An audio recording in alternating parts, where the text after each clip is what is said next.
Right, good morning, welcome back. Okay, day 14 Hayabusa build, and today, headstock bearings. Now, headstock bearings are one of those jobs that strike fear into many people, but honestly there is no need for it. The majority of the job is just donkey work. It probably takes 3/4 of the time to take everything apart and put everything back together than it does to actually change the bearings themselves. The physical act of changing the bearings though, that's the technical part that people aren't quite sure about. So hopefully this video today will help you. I've done several of these in the past, so I'm not going to be too detailed on this one. I don't think there's any need for it. I'm going to show you it in detail, and of course, as usual, if you've got any questions, you can stick them underneath in the comments box. So let's get stuck in. Hayabusa, headstock bearings.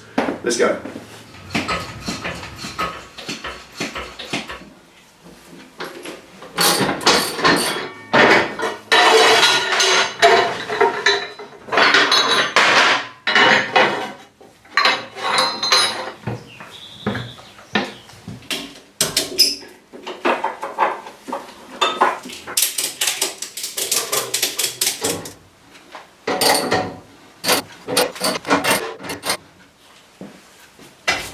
Right, that's got the front up, and that's one of the biggest challenges of getting the front end completely out of a sports bike is where to jack it up. But I'm lucky on this. It's got two big main frame spars that go right down the back, and the engine mounts at the back with a big bolt right through, and that's really strong, solid frame material. So jack up under that, strap the back of the bike down, and it acts like a pivot, and it will lift the front up just an inch. So I can get the wheel out, start dropping all this out.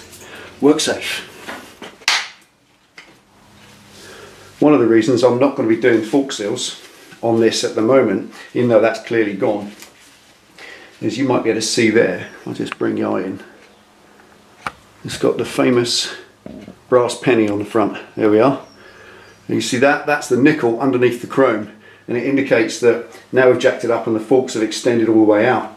This section of the fork leg rubs about here normally, and that's on the metal bushing inside. And over the years, 20 odd years, it's rubbed right through the chrome and into the nickel. And there's no way putting any amount of fork seals in that will repair it. It will continue to leak because that will continue to lacerate any new fork seals. So that whole fork stanchion, the whole chrome there has to be replaced, meaning that I might as well replace the other one as well. So both chrome stanchions are going to be replaced. At the moment, I'm not going to do anything with these forks. We will come back to it though with whatever we decide.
32mm, bit sloppy, 1.25 inches.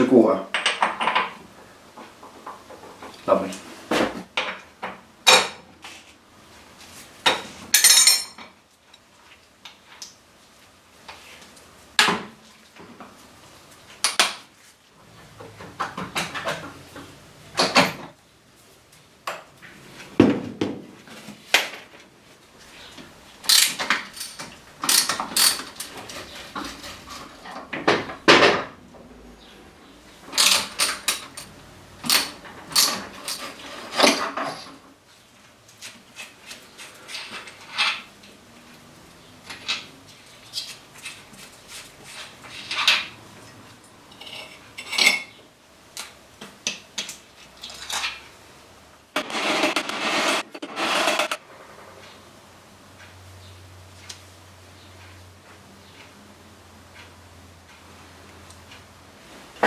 Right, okay, like every other part of this bike, there's corrosion and rust inside there, which is why that steel ring inside has to be replaced along with all the headstock bearings. Headstock bearings are different in the sense that unlike a wheel bearing that rolls round and round, the wear is constantly round the whole bearing. It's even and uniform and the whole bearing wears at the same time. On a headstock bearing, however, it just does a 45-degree left and right lock with the steering the whole time. That's it, it doesn't do anything else. It only does that quarter of its circumference, and therefore where the weight is placed on the headstock bearing, and that's on the back of the top bearing and the front of the bottom bearing, that weight constantly on there means that there's a constant pressure on the back quarter of the bearing all the time. And what it does is it wears little grooves and little notches in this inner cup, and that's where you get notchy steering, and you have to replace the whole set, and that's why I'm doing these as well. Not only that, they are badly corroded. If I take this chisel and I slide it around the top part of the bearing seat, nice and smooth, but the bottom part, it's full of rust and corrosion. I'll show you it close up in a minute. Anyway, I've got to tap those out. These little things live in a recess, pressed in, one in the top, one in the bottom. You've got to put a chisel inside, come up underneath that little ring. There's just a lip, a little tiny lip showing, nothing much. Get the chisel just under the edge of the lip and tap it one side, then come across and tap it the other side. With that ring being pressed in there, what you're looking to do is walk it out a little bit at a time, not push it out one side only, because that will distort the headstock casting itself, and that really is terminal. So it really is important that you do this gently and carefully. Pop a chisel up inside, go underneath the little, you'll feel it, stick your finger in there, you'll feel there's a little ridge all the way around. It's about 1.5 millimeters, 2 mil at the most. You'll get your chisel underneath that, and then tap, tap underneath, go to the other side, tap, tap again, and repeat, repeat, repeat, repeat, repeat, and you'll walk that cup all the way out, and then it will come free, and then turn over, go in from the top, and do the bottom one as well. So let's get those two out, then we can go over to the bench.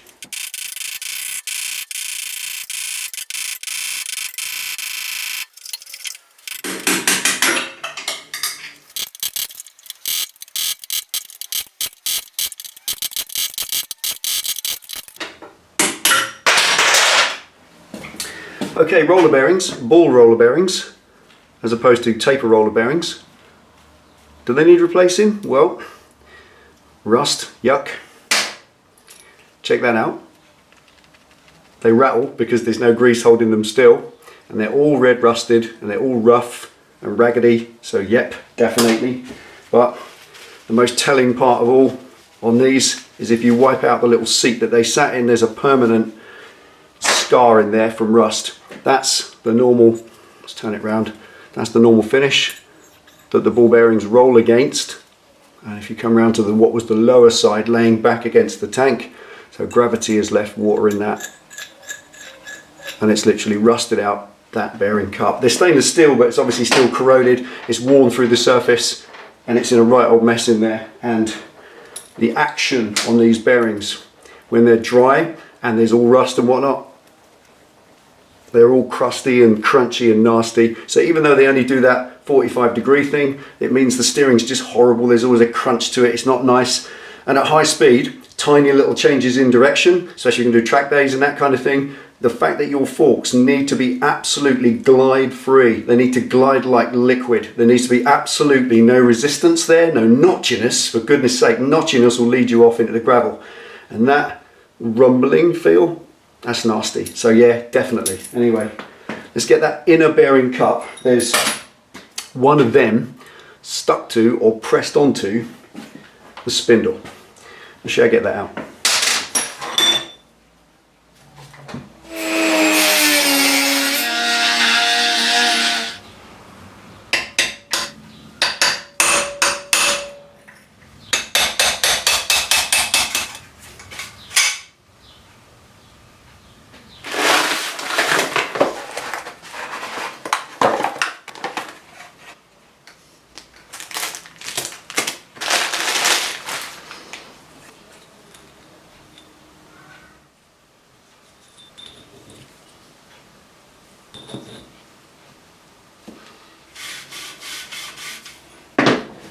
Okay, just a quick one before I start reassembly. Why go from ball bearing races to taper roller bearing races? And that's because these are better in every way. Taper bearings are smoother, silkier, they last a lot longer, and they're a little bit more maintenance free. These ball bearings, They live in this little kind of recess here, which is curved. It captures the little ball in the ball bearing ring. You put that in and it presses down. Now, these have to be done up. They have to be torqued up to a critical pressure. Too much and they'll bind and grind and the steering won't glide at all, and not enough and there's free play. And the distance on your tightening process between not enough and too much is literally a hair's breadth. So getting them right can be an absolute challenge. But taper rollers, on the other hand, if they're properly greased and correctly installed, you just tighten them down and they'll last. If there's a little bit of free play, you can just tighten them down a little bit more, but very rarely do you ever need to do that. I've never needed to do it, but I have heard people do. The reason is that you've got this massive area inside here, it's about 12 mil from top to bottom, that the rollers bear against. So as a bearing weight and pressure, it's better able to take it and to last longer. A tiny ball bearing against a tiny little area there, it's going to wear quicker, and it's so easy to over tighten them. So bearings, if you're going to go for these, be prepared for a little bit more hard work to keep them correct. Obviously, taper rollers available from everywhere, no more expensive and last longer. So why wouldn't you? Why wouldn't you?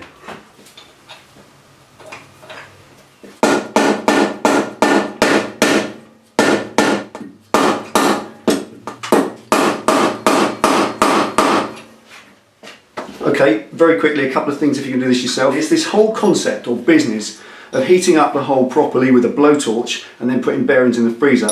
There's a couple of reasons I don't like putting bearings in the freezer. These rings, these bearing rings, in fact the outer part of any bearing whatsoever, is not designed to flex, ever. It doesn't have to be flexible and robust because it just sits in a solid hole. Look where that is housed. That bearing ring is housed inside a thick cast aluminium machine casting. It ain't going anywhere. So it doesn't have to move. Therefore, its only job is to be super hard and super solid. In fact, it can afford to be brittle. It doesn't matter if it's brittle because it's not going to flex anywhere and break. But if you freeze that bearing in the fridge overnight and then you come out, you've got a red hot hole you've just heated up with a blowtorch, you go putting that in for nothing more than laziness and convenience. You can push it in with your fingers. Yep, fine. Okay, there are other methods to put bearings in, but if you're going to do that, think about the temperature change, that sudden shock of the red hot metal against the freezing cold metal out the fridge, one against the other. The temperature change in the outside of that steel is suddenly instantaneous. So ask yourself the question, is that liable possibly to shock that steel to either make what is already a brittle, super hard steel even more hard and more brittle and fracture and break early? Or on the other hand, could it even make it soft? Could it partially anneal it because you've heated the outside of it and then it's cooled down at its own time? That would be all bad because then it would wear out in a matter of months, and it could even lock up because if you get a piece broken off the inside, that can lock up the bearing and stop it moving. And that's right on a wheel. Okay, it locks the wheel, you might get away with it. You lock your steering because it's locked against the broken bearing when you're driving along.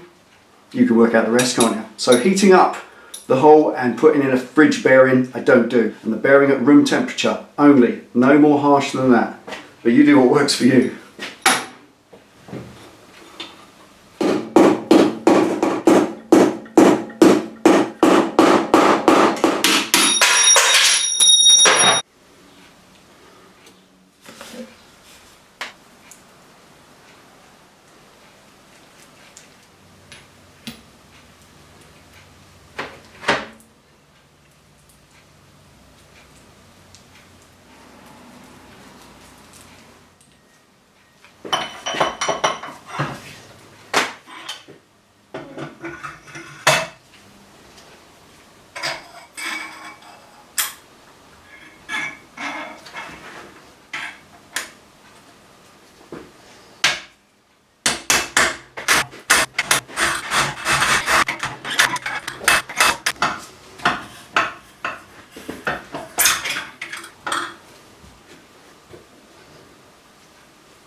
Right, okay, another little watch it for you now. This is your taper bearing, and when you're tapping that down the shaft, whether you're using a piece of tubing, as so many people say, just use a piece of tubing, just put it over the top of that, so it's up here, and hammer it from the top and it will go down and it will hammer the bearing on. Yes, it will, but there are two things. A, it needs to be long enough to come up above so you're not going to hit the top of your actual stem, and secondly, the inner diameter of that piece of tubing needs to be machined so it is exactly the same size as your shaft. In fact, 20 thou bigger, because it's got to go over the shaft so it goes all the way down and puts the bearing in its place, but it mustn't come out too far so that it hits the bearing basket. This is the point, very, very important. When you're hammering that down, I put this piece of old bearing inner that I chopped open on it, and I hammered down on that, so that takes the hits and that pushes it all the way down. The reason you can't hit the bearing, well, you can't obviously never hit a bearing, but this curved edge at the top, that's made from soft sheet metal that's just been bent in under pressure to hold these rollers in place. It's just a little basket to retain the rollers. It has no strength whatsoever. So look how it's uppermost. So if you hit down on that, you're going to distort this basket and ruin the bearing, and you'll need to put a new one on. So what I did was make sure you hit against this inner ring around the inside only, which is the ring that's forcing itself down over the shaft. And in order to do that, I use this, the old inner ring from the other bearing. When it goes on top, if you'll notice, it goes on top and it only touches this recessed bit on the inside here. It only touches the inside ring of the bearing. In fact, so clear is it, it boogies around inside the basket, not touching the basket. In fact, look at that gap. That's a lovely clearance gap. So I'm going to actually keep that and the other one in my toolbox, because that is great for pushing the bearings down with. Even if you're going to use a bit of tubing, you bear against the top of that, because that is precision and it's smooth and it's flat and parallel, and it's going to push that down flat and parallel, and that's exactly what you want. So there's your rule of thumb. When you're pushing a bearing down or tapping a bearing down, always make sure that you push only against that inner ring round there. If you push against the basket, you'll trash the bearing, so be careful. And when that's down there too far, you can just lift it off, because it's the one I fractured open earlier. Ain't odd, is it?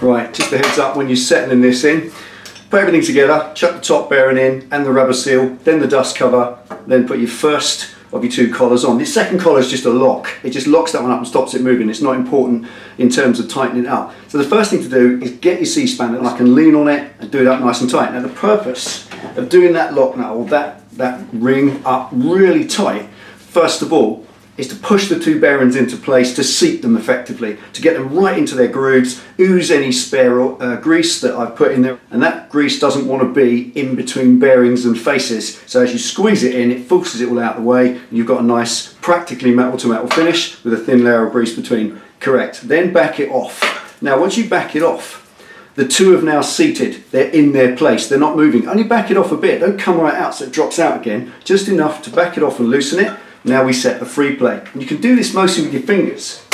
All you do is turn the headstock, so you get hold of the bottom yoke and turn it, and then do up the lock nut at the same time.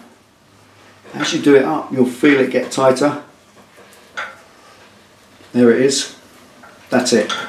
Now any more and that starts to bind. So I'm going to leave it there. I'm going to pop the lock nut on it for now, so I know where it is. And now I can pop the top yoke on, and that's it for today. Now later on, when I put the forks in and the wheel in and the whole front end back together and the bars on and everything, then there'll be weight on this setup. These bearings here, they'll have the weight of the bike on them, and it's only then that you can truly set this tension correctly. It does give you a torque setting in the book, but I like to set it very much like the swing arm, by feel. Nip it up till it's a bit too tight, back off till it goes loose, and that's the sweet spot right there. And you'll know that when the bike is completely on its wheels and all the weight's down on it. Right now there's nothing more I can do with that. There's no free play, it's moving nicely and everything's in place. Now just the top yoke, top nut, and I think that's nearly it.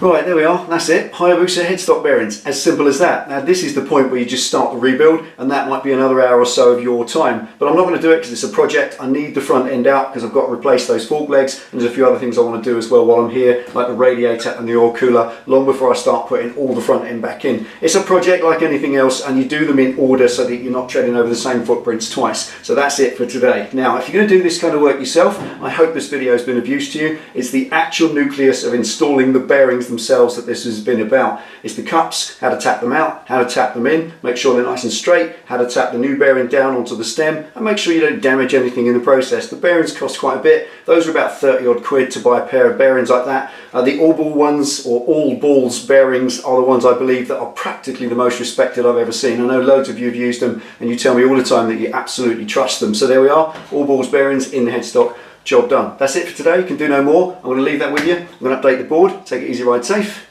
I'll see you next time.